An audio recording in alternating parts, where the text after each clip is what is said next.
ამ შემთხვევაში სავიზო რეჟიმის გაუქმებასთან დაკავშირებით ეს არის ბოლო გაფრთხილება, იცით რომ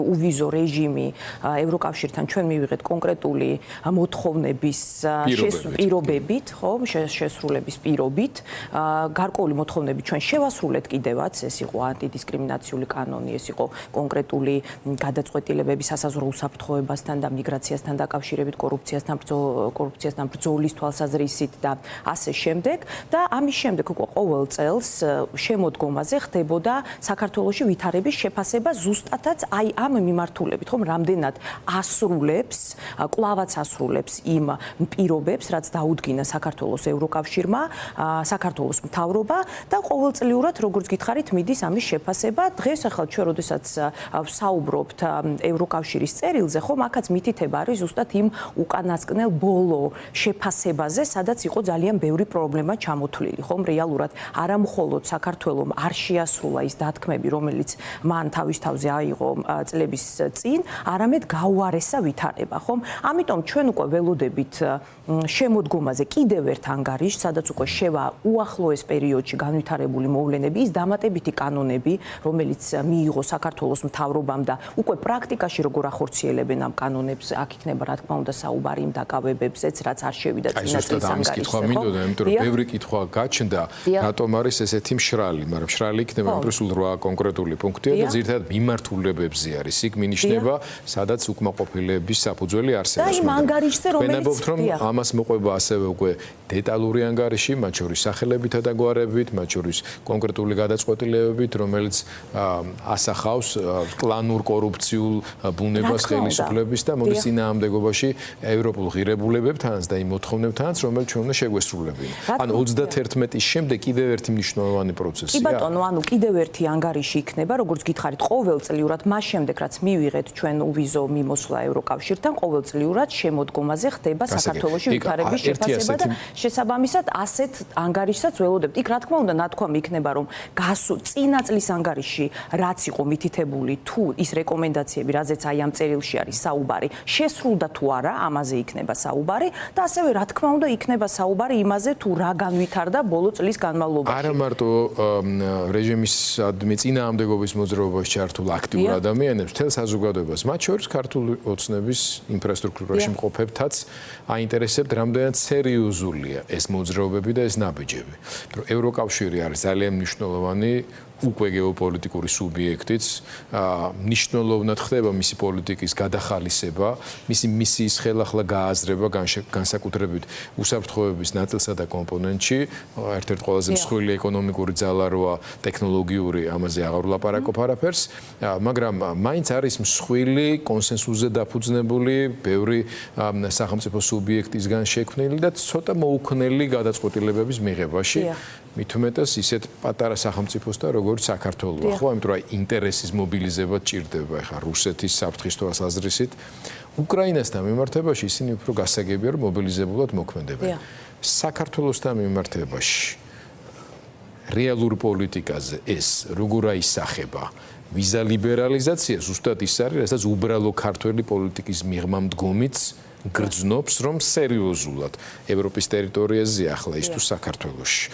და აი ეს დილემა ძალიან რთული, რომელიც უკავშირდება რაღაცა ისეთი ტიპის ზეწოლას, რომელიც ამავე დროს არ დააზარალებს და დააზიანებს საქართველოს ყველა მოქალაქეს, რანაირად არის გადაჭრადი. მოდით იცით როგორ გავაკეთოთ, ანუ რამდენიმე პროცესი არის აქ, ერთმანეთის პარალელურად მიმდინარეობს ეს პროცესი, ხომ? პირველი არის აი ეს ტექნიკური ანგარიში, იგივე ვიზებთან დაკავშირებული და ასრულებს თუ არა სახელმწიფო აი ამ მოთხოვნებს, ხომ? ეს არის სხვა პროცესი და ამიტომ აი ცოტა მშრალი გამოვიდა მართლაც ეს წერილი და უცნაური იყო იმიტომ რომ ზუსტად წინა წლის ანგარიშზე იყო საუბარი და სხვა საფუძველი ვიზების გაუქმების არ არსებობს.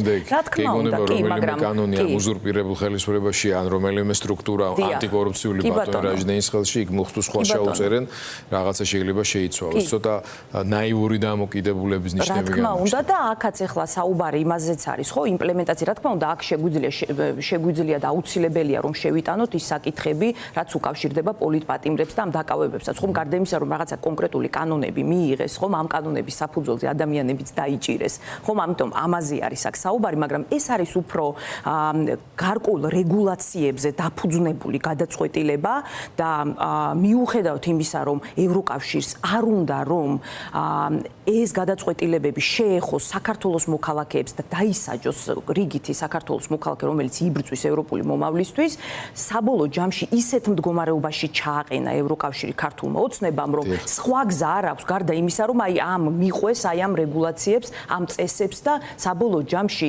საბოლოოდ შეიძლება აქამდეც მივიდეთ, რომ უვიზო გაგვიუქმდეს, ხო? მაგრამ სხვა პროცესები არის უკვე თვითონ მთლიანად ევროკავშირში. ხა ძალიან კარგად ხედავენ რა პროცესები მიმდინარეობს. ტექნიკურიდან გადადიხართ ხა უკვე პოლიტიკური პროცესი. კი ბატონო, პოლიტიკურ პროცესებზე, სადაც ძალიან აშკარად ჩანს, რომ საქართველოს საგარეო პოლიტიკური პრიორიტეტები შეიცვალა, რომ საქართველოს მთავრობას აქვს გადაწყვეტილი უკეთესი ურთიერთობა კონდეს რუსეთთან, ირანთან, ჩინეთთან. ისინი ყველაფერს აკეთებენ იმისთვის, რომ პოლიტიკურათაც დაცილდნენ როგორც პოლიტიკურ ელიტას, ასევე ზოგადად ევროკავშირს, ხომ, როგორც ამ სახელმწიფოების გაერთიანებას და ამაში მიმართულებით გარკვეულ ნაბიჯებსაც დგამენ, ხო, გარდა იმისა, რომ რაღაცა კანონებს იღებენ, პროპაგანდას აწარმოებენ ევროკავშირის წინააღმდეგ და აჯერებენ თავიანთ მომხრეებს, რომ ევროკავშირი ცუდია და რუსეთი უკეთესია, ხომ? ანუ ამას ვხედავთ ჩვენ ახლა ამ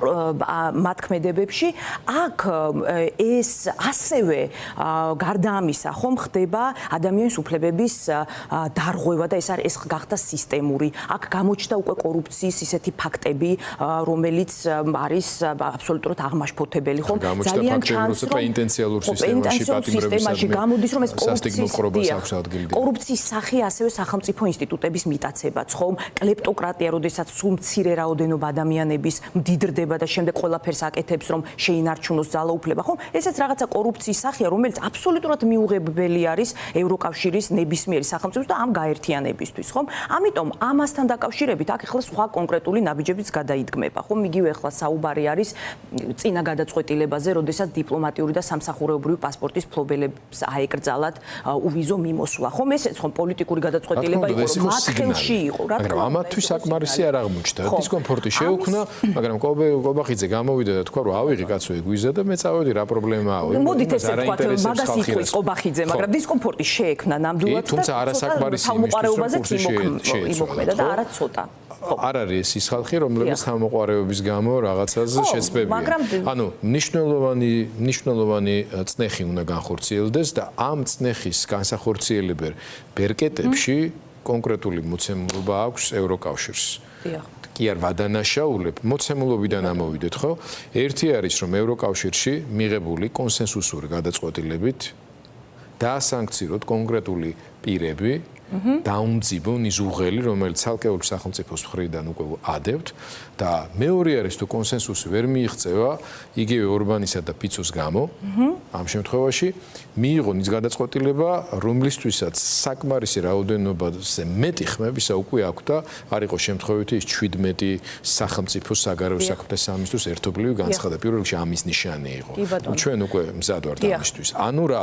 ვიზა ლიბერალიზაცია შეაჩერა მოდით ასე ვთქვა და კიდევ ერთხელ ეს ცალკე თემა მეორე ეს არ ნიშნავს იმას რომ ეს საკითხი გამორიცხავს სხვა საკითხებსაც და ის რომ ამ ეტაპზე ამ შეხვედრაზე ვერ მოხდა იმ 15 ადამიანის დასანქცირება ეს არ ნიშნავს იმას რომ ეს 15 კაციანი სია კიდევ ერთხელ არ გაიტანება ამ შეხვედრებზე და არ შეეცდებიან ბოლომდე მიიყვანონ ეს საკითხი და მესამე არის რაზეც მინდოდა საუბარი ეს არის უკვე ინდივიდუალურად ქვეყნები როგორ დაკოორდინირდებიან და რა გადაწყვეტილებებს მიიღებენ იმიტომ რომ აქ როდესაც ჩვენ ევროკავშირის წევრი სახელმწიფოების კოორდინაციაზე ვსაუბრობთ ჩვენ შემთხვევაში ამ შემთხვევაში კიდევ ამაში შემოდის ასევე ინგლისიც ხომ ის არ არის ევროკავშირის წევრი მაგრამ მიუხედავად ამისა ხედავს რომ ერთობლივად რაღაცა უნდა გააკეთოს და მათ შორის აი ეს კოორდინაცია კიდევ უფრო გავრცელდება და დარწმუნებული ვარ ამერიკის შეერთებულ შტატებთანაც იქნება კოორდინაცია ეხლა თვითონ შიგნით ამ ქვეყნებში რა ხდება ხომ ხედავთ რომ ძალიან ბევრი ქვეყანა თავისი კანონმდებლობის პირობებში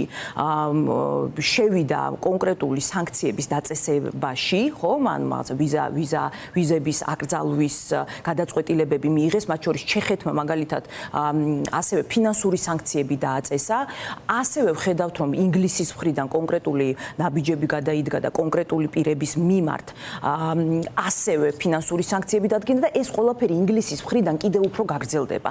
მე ვიტყოდი, რომ აი ხლახანს ვიმყოფებოდი ინგლისში და მე ვიტყოდი, რომ ეს გადაწყვეტილება, რომ სანქციები დაუწესდეს კონკრეტულ ადამიანებს, მათ შორის იმ ხალხს, ვინც არიან ჯართულები კორუფციაში და ადამიანის უფლებების დარღვევაში, ასევე პროპაგანდას ვინც ეწევიან, ხომ? ეს გადაწყვეტილება მეტწილად უკვე არის მიღებული, ხომ? აქ არის საუბარი იმაზე, აი ამ კოორდინაციის პირობებში, როდის გაკეთდება ეს ყველაფერი. აი, როცა თქვენ გეკითხებიან, როდის იქნება ამის ოპტიმალური დრო? აი, თქვენი რჩევები რა არის ამ შემთხვევაში? როგორია?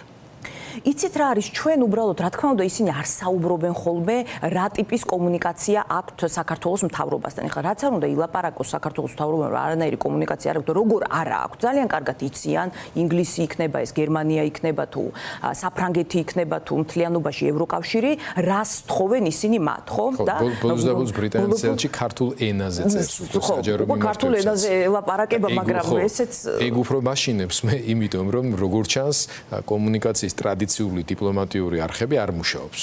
ჩემთვის ეს არის ნიშანი.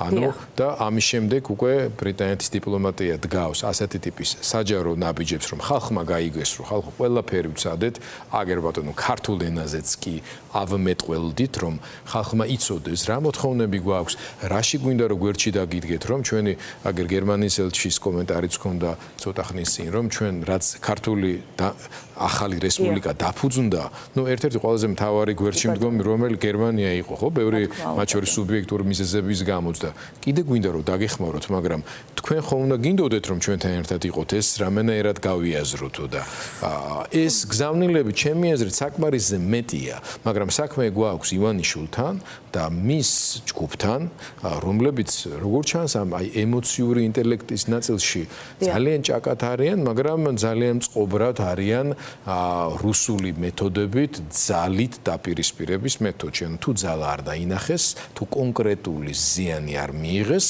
ისინი გააგრძელებენ იგივეს რას აკეთებენ. და მე მგონია ამ სანქციებით კონკრეტულ ზიანს იღებენ კიდევაც, ხო? ანუ იცით რა არის, ძალიან ჩვენ უნდა გვახსოვდეს, რომ საქართველო არის გეოპოლიტიკურად მნიშვნელოვანი ქვეყანა, მაგრამ საქართველოსთან ერთად არის ძალიან ბევრი პრობლემა მსოფლიოში, ხო? ამიტომ, როდესაც ისინი გეკითხებიან კონკრეტულ საკითხებს, ხო? აქ არის საუბარი იმაზეც, რომ რამდენად მუშაობს სანქციები, ხო? იმიტომ რომ ჩვენთანაც საზოგადოებაში ზოგჯერ კითხვის ნიშნები ჩდება, რამდენად შეიძლება იმუშაოს სანქციამ, ხომ? და სინამდვილეში მუშაობს. ახლა ვის გაუხარდება სანქციის ქვეშ რო არის ვიზების ქვეშ და მათ შორის ფინანსური სანქციების ქვეშ. ამიტომ რა თქმა უნდა, ახლა აქ საუბარი ყველას მიზანი, ყველა ევროკავშირის წევრი სახელმწიფო იქნება თუ ამერიკის შეერთებული შტატები თუ ბრიტანეთი, ყველას მიზანი არის მათი ქცევის შეცვლა, ხო? და ეს ქცევა ნელ-ნელა იცვლება, მოდით ასე ვთქვათ, იმიტომ რომ შიგნითაც აქვთ პრობლემები, ერთმანეთს დაუპირისპირდნენ და ასევე ჩანს, რომ დასანქცირებულ ადამიანებსაც სხვადასხვა თანამდებობებიდან უშვებენ, ხო? შეიძლება სხვადასხვა მიზეზების გამო, მაგრამ ყოველ შემთხვევაში ესეც ხდება, ხო? ამიტომ რა თქმა უნდა ისინი შეხედავენ, რაც შეიძლება დიდი ეფექტი ქონდეს ამ ყველაფერს. თავარი არის ის, რომ ჩვენმა მაყურებელმა იცოდეს, რომ ქართველი ხალხის ბრძოლა არის ის, რაც მათთვის აღფრთოვანების რაღაც საგანია, ხომ? და სანამ ჩვენ ვაქტიურობთ და სანამ ჩვენ ვანახებთ, რომ ჩვენ დემოკრატიისთვის ვიბრძვით, რა თქმა უნდა, მათი მხრიდან მხარდაჭერა იქნება. ამიტომ ეს უნდა გავაგრძელოთ ყველა შემთხვევაში. ჩვენ ხელში ამ ქვეყნის მომავალი მართლაც ასე, აი, ყოველთვის, როდესაც ელაპარაკები ჩვენს უცხოელ პარტნიორებს და როდესაც უყვები, რომ შენ გაქვს გეგმები, რომ შენ ხარ ადგილზე, შენ იბრძვი იქ და შენ მაინც რთულია, ამბობ, რომ რთულია ეს ბრძოლა, მაგრამ მაინც მაინც ამას აგრძელებ, ხომ? ეს მათთვის არის ძალიან მნიშვნელოვანი გზავნილი, რომ არ მიატოვონ ის ადამიანები ადგილზე. არა მარტო აღმართოვანებელი, ეკა დამეთანხმები, რომ გარკვეული გაგებით მორალური ვალდებულება ნარჩუნდება რა. შეიძლება მართლა თქვენი არ იყოს ჩვენს გარდა კიდე უამრავი სხვა საქმეც აქვს და ბოლოს და ბოლოს მართლა ჩვენს გარშემო ატრიალებს მთელი მსოფლიო, ხო? მაგრამ ის რომ ეს არის დემოკრატიული, თავისუფლებისთვის მებრძოლი და თავისუფლების ღირებულებებზე დამყარებული საზოგადოებები, მათ მორალურად ავალდებულებს თუ კი ამ ქვეყანაში ხალხი იბრძვის და არ ტყდება ამ რუსულ იმპერიულ ჩამყაყებულ ზრუნებასთან ბრძოლაში რომ გვერდში დაუდგნენ. ერთი რაღაცის დამატება მინდოდა ხომ ის რომ ჩვენ უფრო მეტი უნდა ვისაუბროთ გეგმებზე. ხომ გასაგებია რომ პოლიტიკოსების გეგმა და არასამთავრობო ორგანიზაციების გეგმა და მედიების გეგმა შეიძლება განსხვავებული იყოს, ხომ? ახლა სხვადასხვა როლი აქვს საზოგადოებაში ამ ჯგუფებს, მაგრამ ძალიან მნიშვნელოვანია რომ ჩვენ ვიფიქროთ ჩვენ გეგმებზე აქ.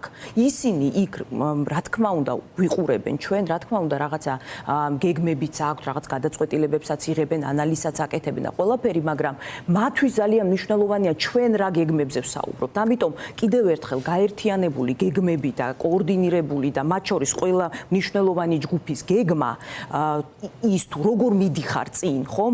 შენ რას აკეთებ იმისთვის რომ ეს ქვეყანა გადაარჩინო, ეს არის მნიშვნელოვანი და მე მგონი აი ყველას მივცემდი რეკომენდაციას, ვინც კი ახლა ძალიან ბევრი დელეგაციებიც ჩამოვა, არავითარ შემთხვევაში ქართველი ხალხი არ უნდა მიატოვონ და ჩამოვიდნენ და შეხვდნენ. რა თქმა უნდა, ამასაც ვეუბნებით, ხომ?